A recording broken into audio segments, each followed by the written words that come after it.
Fala, gente, graça e paz. Pastor Washington Silva aqui. Para você que ainda não me conhece, que não me acompanha aqui nesse canal, seja muito bem-vindo. Você está no canal cristão voltado para o ensinamento, para o compartilhamento da palavra do Senhor Jesus e também reflexões não só teológicas, mas que abordam toda a nossa existência, né? Eu me considero um pensador que gosta de pensar sobre tudo que seja relevante, tá bom? Mas especificamente nesse material que nós estamos começando a produzir agora, né, nós vamos começar a trabalhar com o estudo bíblico, né? Pegar alguns trechos da Bíblia, alguns livros da Bíblia e estudar de maneira um pouco mais exaustiva. Então eu sei que talvez não seja um conteúdo muito convidativo para muita gente, mas eu tenho um público que gosta bastante também de trabalhar essa questão de estudar os versículos bíblicos de maneira mais profunda, mais exegética, tá bom? Então hoje nós vamos começar essa nossa playlist aí, tá bom? Para trabalhar um pouco a Bíblia em si. Estuda. Essa playlist aqui, que começa com esse primeiro vídeo, é uma playlist de estudo, né? Um pouco mais denso. Nós temos aqui alguns vídeos de react, vídeos devocionais, aconselhamento, nós temos indicações, mas essa playlist aqui especificamente será sobre estudo bíblico, aula, tá bom? Então isso aqui é aula. E esse primeiro, que não existe uma ordem cronológica, tá bom? Foi o que Deus colocou no meu coração. Nós vamos estudar um pouco sobre a carta de Tiago. Claro que não toda ela, porque é impossível. Então vamos ver aí na direção do Espírito como é que vai ser, se vamos dar continuidade, se vamos e não ficar preso a uma carta só. Mas fato que hoje eu quero falar sobre Tiago, capítulo 1. A carta do apóstolo Tiago, no capítulo 1, do versículo 2 até o versículo 8, tá bom? Tiago, capítulo 1, do versículo 2 até o versículo 8. Diz assim a palavra do Senhor: Meus irmãos, considere como motivo de grande alegria o passarem por diversas provações, sabendo que a provação da sua fé, uma vez confirmada, gera perseverança. Tenha, pois, a perseverança a sua obra completa, para que sejais perfeitos e íntegros, em nada deficientes. E se algum de vocês carece de sabedoria, peça a Deus, que a todos concede livremente e não censura, e ela lhe será oferecida. Peça, porém, com fé, sem hesitar, pois quem duvida é semelhante à onda do mar, levada e agitada pelo vento. Não deve esse homem imaginar que obterá do Senhor alguma coisa. O homem de coração dividido é inconstante em todos os seus caminhos. Amém? Só até aí, que Deus nos conceda uma ótima aula mais uma vez. Queridos, o capítulo 1 da Epístola de Tiago é uma introdução poderosa e muito prática. Tiago é um escritor muito prático. Ele define esse capítulo primeiro os assuntos principais que ele vai tratar em todo o livro. Então, ele está escrevendo para um público de cristãos judeus, né, que se encontravam fora da Palestina. Se você voltar no versículo primeiro, você vai ver isso. Então, esse contexto de dispersão é importante para entendermos como que Tiago está escrevendo, quais são os destinatários da carta, tá bom? Essa galera que vai receber essa carta, eles estão enfrentando pressões, desafios culturais, né, e espirituais. E por isso que o Tiago escreve com tanta praticidade, aplicações práticas, né? Então, ele começa no versículo 2 até o versículo 4, falando sobre o teste da fé, né? Nos versículos 2 e 4, ele aborda esse tema central, que é a alegria nas provações. Ele escreve: Meus irmãos, considerem motivo de grande alegria o fato de passarem por diversas provações. Isso parece um pouco contraditório, né? Nossa perspectiva humana, é muito difícil você entender como assim eu tenho que considerar alegria passar por provação, né? E a palavra aqui, vamos para a exegese, tá bom? A palavra que aparece para provação é peirasmos, tá bom? Implica situações que testam a fé e a paciência dos crentes, podendo ser vistas positivamente, né? Como oportunidade de crescimento espiritual. Então, essa aprovação é é uma forja para o nosso crescimento espiritual. Então, a nossa fé estará sempre em constante provação. Para quê? Para que ela seja confirmada. Tanto é que, quando nós vamos para o versículo 3, o texto diz assim: sabendo que a provação da sua fé, uma vez confirmada, gera perseverança. Então, a fé precisa passar por um teste de confirmação. É o que Tiago está falando. E a palavra que aparece aí para saber, que sabendo que, no grego é gnosko, que é saber ou conhecer, nesse contexto implica um entendimento profundo e experiencial, sugerindo que a sujeição à aprovação traz uma sabedoria vital para o crente. Então, quando nós estamos sujeitos à aprovação, e eu costumo dizer, com um coração ensinável, que é importante, não adianta passar por provação se não tiver um coração ensinável. Passar por provação com um coração ensinável, você vai saber, conhecer, vai acessar uma sabedoria que é vital para a vida cristã, que é vital para a vida com Deus, né? Uma maturidade espiritual, porque você viveu experiências que te trouxeram essa sabedoria, esse conhecimento da importância da provação, tá bom? E aí, ele fala, sabendo que a aprovação da sua fé, e a palavra aprovação ali é peirasmo, né? É um teste que nós falamos no versículo anterior. Uma vez confirmada, e a palavra para essa confirmada aí, ela é pistis no grego, que se refere à confiança e crença em Deus. Uma fé genuína é aquela fé que ela é testada e quando ela passa nesse teste, ela é confirmada e aí sim ela vai começar a produzir. Porque a palavra que vem depois é confirmada, vírgula, ela gera a perseverança. Então, o resultado da confirmação da fé que foi testada é a perseverança. Ok? Então, toda fé precisa passar pelo teste da perseverança. Eu ouço pessoas falando assim, eu sou um homem de grande fé, eu dependo de Deus. E como é que você sabe disso? Você já passou por uma situação que exigiu de você fé? Que exigiu de você dependência? Porque você só pode ter essa convicção se você realmente tem fé, se um dia você precisou colocá-la em prática. Como é que colocamos a fé em prática? Quando nos é exigido ter fé e nada mais podemos fazer a não ser ter fé. Ok? Então, a fé, ela é evidenciada através da aprovação. Se você não passa por situações que te exigiram fé, você não sabe o quanto de fé você tem. Ok? Então, o que Tiago está ensinando é que nós podemos ter a confirmação da nossa fé quando nós passamos por provação. Então, se você é alguém que foge da aprovação, professor, é possível fugir da aprovação? É. Quando? Quando eu não quero dar respostas para ela. Quando eu não tenho um coração ensinável. Quando eu não quero aprender, eu estou negando a aprovação. Tem situações que nós vivemos que está muito escancarado, que Deus permitiu para que a gente aprenda e seja aprovado. E se eu não responder para esta aprovação, a minha fé não será confirmada. Então eu nunca saberei o quanto de fé eu tenho, porque eu nunca me submeti a passar pelo teste da aprovação.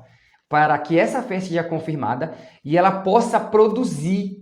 Porque o resultado da aprovação da fé é a confirmação, e a confirmação gera alguma coisa. E aqui no texto que Tiago escreve, a confirmação gera perseverança, né? É o hipomone, eu acho que é assim que se pronuncia no grego. A palavra é hipomone, que denota uma qualidade de suportar e resistir à pressão. Olha isso. A perseverança é uma qualidade de suportar, resistir à pressão. Eu gosto de uma frase do César Cavalcanti, que ele fala assim, que às vezes Deus não vai nos tirar da prova, ou tirar a prova de nós. Ele vai melhorar a nossa estrutura, para suportarmos a pressão da prova. Então, o que Tiago está falando aqui é que a perseverança é essa ideia, essa qualidade de suportar e persistir. É a palavra que aparece lá quando Jacó luta com o anjo no Val de Jaboque, e o texto fala assim: porque você lutou com Deus e perseverou. O texto diz que Jacó perseverou com Deus até amanhã, até quando a alva surgiu. Então não é que Jacó venceu ao Senhor, é que Jacó perseverou lutando, mesmo sabendo que ele poderia morrer naquela luta, porque só o toque do anjo deixou Jacó manco, né? Então ele não conseguiria jamais vencer o anjo. Só que a perseverança me faz permanecer lutando, sem saber se eu conseguirei vencer, ok? E isso é a fé. Isso é produzido pela fé, é produzido pela minha atitude de continuar, mesmo sem saber o resultado, mas confiando, porque a minha fé passou pelo teste da aprovação. Então, a perseverança é o resultado da confirmação da fé. Olha que bacana. A perseverança é o resultado da confirmação da fé. É uma virtude que é desenvolvida depois das experiências, das pressões, dos desafios que nós conseguimos suportar, ok?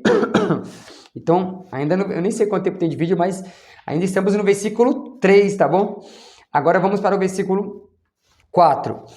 Tenha, pois, a perseverança a sua obra completa, para que sejais perfeitos e íntegros, em nada deficientes. Olha só, ele está nos induzindo a pensar que essa perseverança precisa ser completa. Como diz a palavra do Senhor, bem-aventurado, né, abençoados são aqueles que chegam no final, né? Louvável não é quem termina, não é quem chega no meio do caminho, mas é quem chega no final. Não é como começa, mas como termina, né? O que Deus disse para Daniel: tu, porém, vai até o fim. E quando o texto diz: tenha, pois, perseverança a sua obra completa, a palavra que aparece ali para completa é maduro, sabe? Muito mais do que perfeito. A mesma palavra que aparece para completa, que é, vou achar aqui para vocês, teleios, é a palavra que aparece para perfeito. Então, completo e perfeito ali tem a mesma conotação. Não traz a ideia de perfeição sem falhas, tá bom? Então, a ideia de teleios é maduro. Nesse versículo, sugere um estado de completude, em realização, em termos de caráter, né? Implicando que as experiências da vida e a perseverança, né, que foi produzida pela fé, resultou em um desenvolvimento espiritual, emocional completo. Não é quem não peca mais, mas é aqueles que amadureceram. Então, quando o texto fala: tenha, pois, a perseverança a sua obra completa, para que sejais perfeitos, está falando de que, e a mesma palavra, teleios, tanto para perfeito como para completo. Então, quando fala de uma obra completa, está falando de uma obra madura, através da perseverança, e isso vai resultar com que nós também sejamos teleios, sejamos perfeitos, sejamos maduros, entende? Então, não é um perfeito de que não falha mais, que não peca mais, mas é de alguém que amadureceu através da obra completa que foi alcançada pela perseverança, entende? E ele fala: vocês vão ser perfeitos e íntegros. A palavra aqui para íntegros no grego é akeraios, que significa pureza, singeleza, né?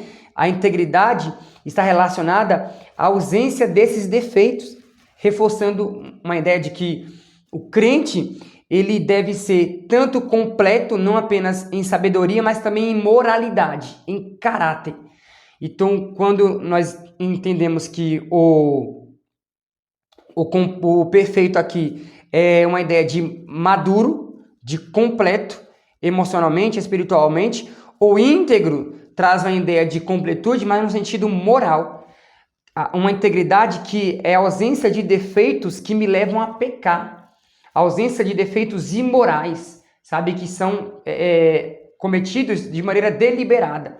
Então, esse avanço na experiência com Deus, na maturidade com Deus, vai fazendo com que eu vou me tornando cada vez mais íntegro, tá ok? Mais akeraios no grego, e me traz essa maturidade também na área moral, vencendo as paixões que podem me levar a pecar.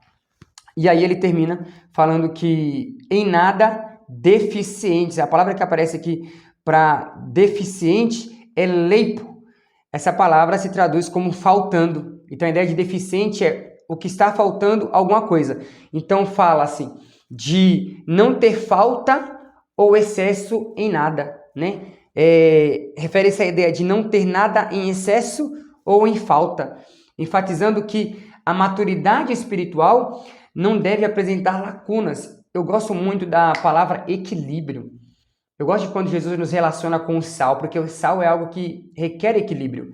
Então, a maturidade fala de um lugar que você chega de equilíbrio. Não existem faltas e não existem excessos, né? Não sejais demasiadamente santo e não sejais demasiadamente ímpio. Em que sentido? Seja equilibrado, ok? Não seja religioso, né? Seja equilibrado. O equilíbrio é uma das chaves poderosas para uma vida cristã saudável. E ele termina falando de que não teremos nenhuma deficiência, né? A palavra que aparece ali é pragma. No contexto, coisa ou questão, né? Refere-se à situação ou condição que deve ser observada quando se considera a integridade e a completude espiritual. Eu estou dizendo o dicionário do grego aqui, tá bom, gente? O Strong, tá bom? Para a nossa aula ficar bem clara e bem contextualizada, embasada teologicamente e exegeticamente. E o versículo 5. E se algum de vocês carece ou tem falta, algumas traduções, né, de sabedoria, peça a Deus, que a todos concede livremente e não censura, e ela lhe será oferecida. Olha isso. Se alguém carece de sabedoria, né? A palavra sabedoria aqui é sofia no grego, né? Refere-se não apenas ao conhecimento, mas à habilidade de aplicá-lo de maneira prática e justa. Se você perguntasse assim, professor, resuma para mim o que é sabedoria. Eu começaria falando, o que não é sabedoria? Sabedoria não é inteligência. Tem gente que é inteligente, mas não é sábio. Então, sabedoria é como eu aplico os conhecimentos e a minha inteligência nas coisas práticas da vida.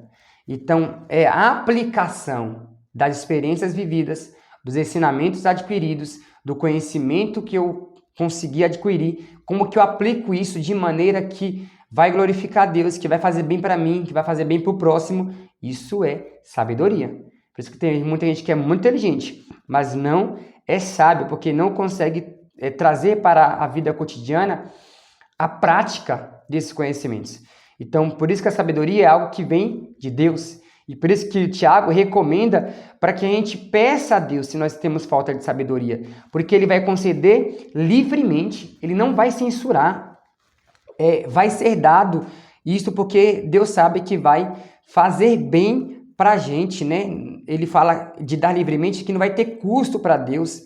Isso enfatiza a generosidade do Senhor para nos conceder a sabedoria divina. Então, Deus quer que a gente busque sabedoria e nós temos que querer adquirir sabedoria. Se você é alguém que está sempre errando nas mesmas coisas, reprovando nas mesmas provações, talvez seja sinal que você precisa pedir sabedoria a Deus, tá bom? Para conseguir vencer as provações. Olha o versículo 6.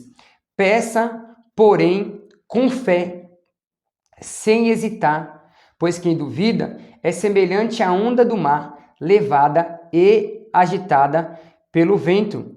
Olha só, ele, quando fala dessa questão de pedir com fé, ele está se baseando nessa pessoa que já perseverou e logo já alcançou essa fé que é confirmada, porque a perseverança é o resultado dessa confirmação da fé que vem através da aprovação. Então você tem autoridade para pedir com fé. Peça, utilizando essa fé que você adquiriu através das provações.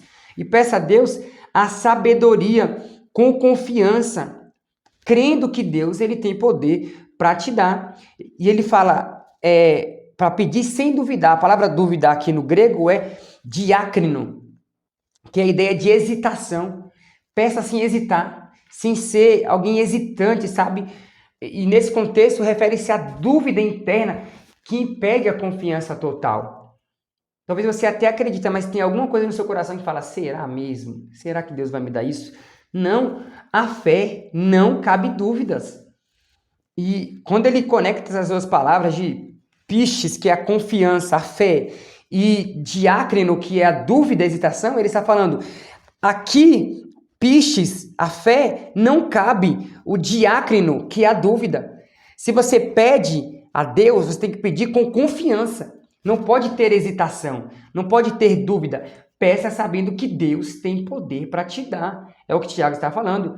Peça sem duvidar, ok? Porque ele vai fazer a comparação.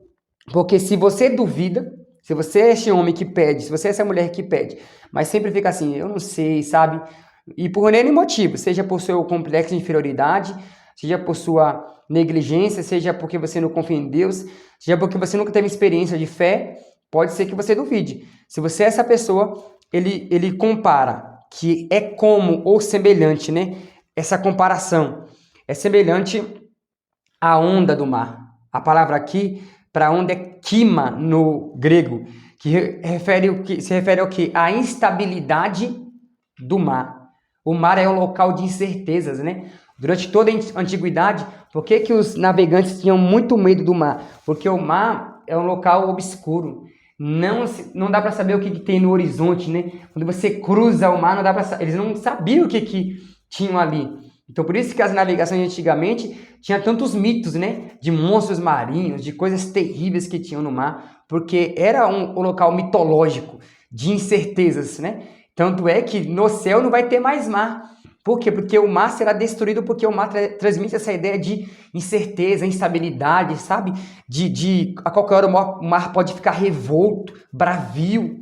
Então, ele compara a dúvida dessa pessoa que pede, mas hesitando, com o mar. Você está sempre instável, você não tem como ter certeza em você, convicção em você, não existe estabilidade. Ele compara a dúvida dessa pessoa com a onda do mar, né? Esse corpo em movimento que simboliza esse tumulto, agitação. Pessoas que não têm fé geralmente são assim, agitadas como o mar. E a falta de fé fere o coração de Deus, sabe? Porque quando nós não acreditamos no que Deus pode fazer, a primeira coisa que estamos falando, mesmo que indiretamente, eu não acredito que Deus tem poder. Talvez você, não, eu acredito que ele tem poder, mas eu acredito que eu não sou digno. Você também está ferindo a Deus. Porque o sacrifício de Cristo na cruz do Calvário nos tornou digno. E quando eu me sinto indigno, eu estou achando que o que me torna digno é a minha justiça. Então, eu estou tomando o lugar de Jesus. E o que é a justificação? É Jesus ter tomado meu lugar. Então, quando o Pai olha para mim, ele não me vê, ele vê o seu filho, porque eu fui justificado por ele. Logo, eu sou digno, não por causa da minha justificação, mas por causa da justiça de Cristo aplicada na minha vida, ok? Isso é justificação. Então, quando eu não sou digno, por isso que eu não tenho fé, eu estou falando que a justiça de Cristo não é suficiente. Ou eu estou falando que eu estou tentando me justificar e me tornar digno com a minha justiça. Lógico, com a tua justiça você não é digno. Com a minha justiça eu não sou digno. Mas é a justiça de Cristo que nos tornou digno. Porque quando o Pai nos olha, ele vê a Cristo. Ok? Então a ira do Pai é aplacada pela justiça do Filho. Glória a Deus. Então não sejamos como as ondas do mar, inquietos, sabe? Instáveis, sem convicção, sem estabilidade. Não. A nossa fé não pode ser uma fé como as ondas do mar. Ele termina falando sobre, ainda no versículo 6, né, que essa onda também é levada e agitada pelo vento, né? E a palavra ali para agitação é saleu no grego, significa essa ação de mover-se de forma turbulenta e desordenada, né? Então, como algo em um mar tempestuoso, o vento bate no mar, as ondas são agitadas de maneira desorganizada, desordenada. O mar agitado transmite essa desordem, esse caos, sabe? Então, tanto é que quando Jesus está indo em direção, não, ele está no barco, né? E ele vai repreender o vento e o mar se acalma. Lembra disso? Jesus, naquela tempestade que os discípulos estão enfrentando, na travessia do mar da Galileia, ele repreende o vento, que era o vento que estava assolando o mar e o mar ficando tempestuoso. Então, o vento que era contrário. Então, a pessoa que não tem fé, é essa comparação que Tiago faz. Ou aquele que tem fé duvidando, né? Essa comparação. A tua vida é como um mar agitado pelo vento. Então, é necessária uma repreensão dos ventos, a calmaria do mar, para uma fé perseverante e produtiva, ok?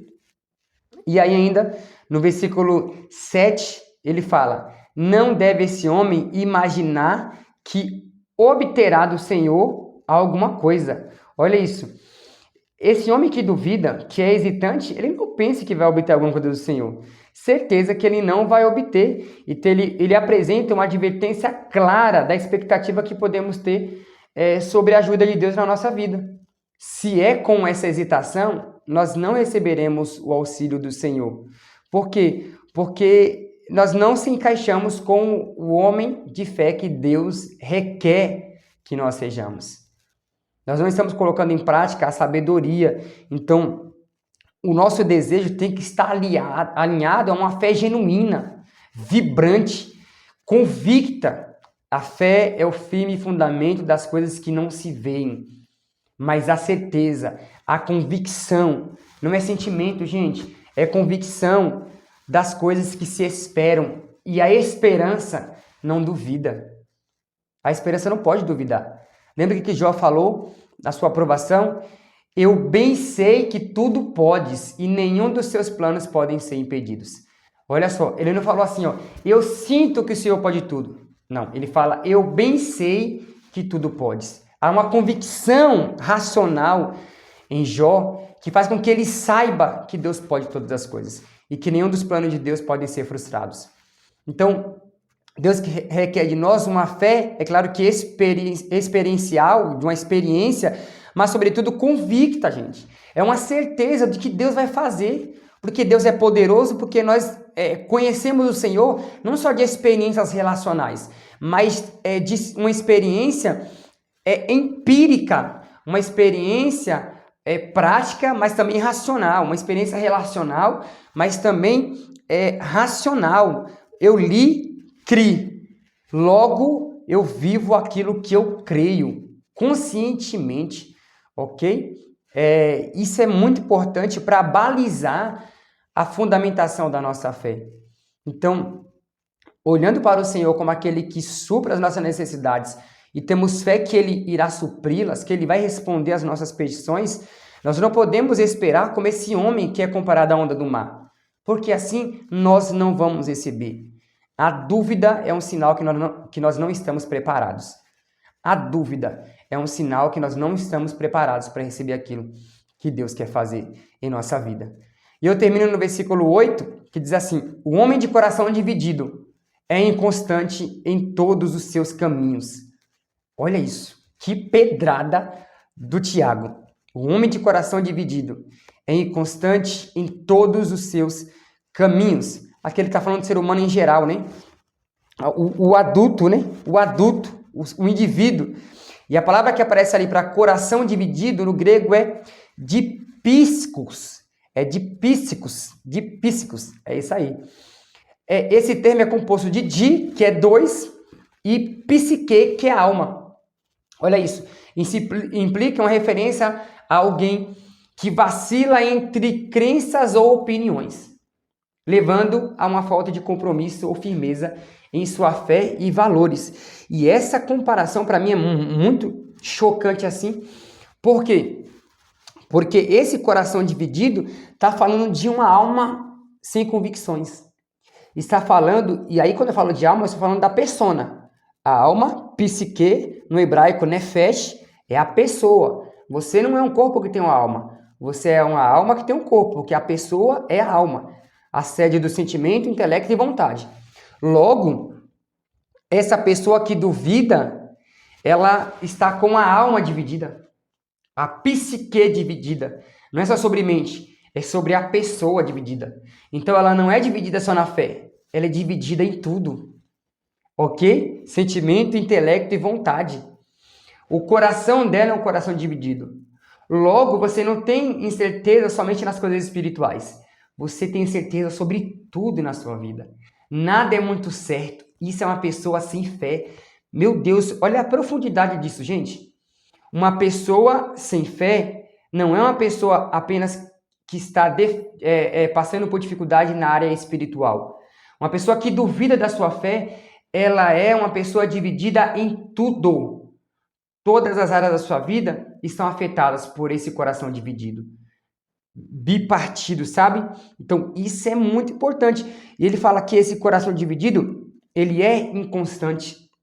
A palavra que aparece para inconstante aqui no grego é akatástatos. Akatástatos significa indisciplinado.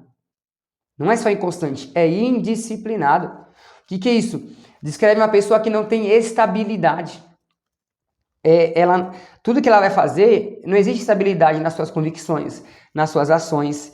E isso resulta em quê? Desconfiança e incerteza nas decisões. Sabe aquela pessoa que está sempre, eu queria isso, mas eu não sei se é isso. Ou começa e nunca termina, sabe? Começa a fazer uma coisa e desiste, é sempre constante, está sempre retroagindo, está sempre voltando atrás. Pessoas assim, elas têm dificuldade em todas as áreas da vida. Não é só sobre a área espiritual. Ela nunca sabe qual que é o seu chamado, a sua vocação, a sua profissão, o que ela gosta, o que ela não gosta, o seu temperamento, a sua persona, sabe? A sua personalidade. Ela é inconstante em tudo. Isso é resultado desse coração dividido. Esse coração dividido, ele traz essa inconstância, essa indisciplina, porque você não tem certeza em nada. Quantas pessoas eu conheço que já têm 40 anos e não sabem ainda para onde estão indo.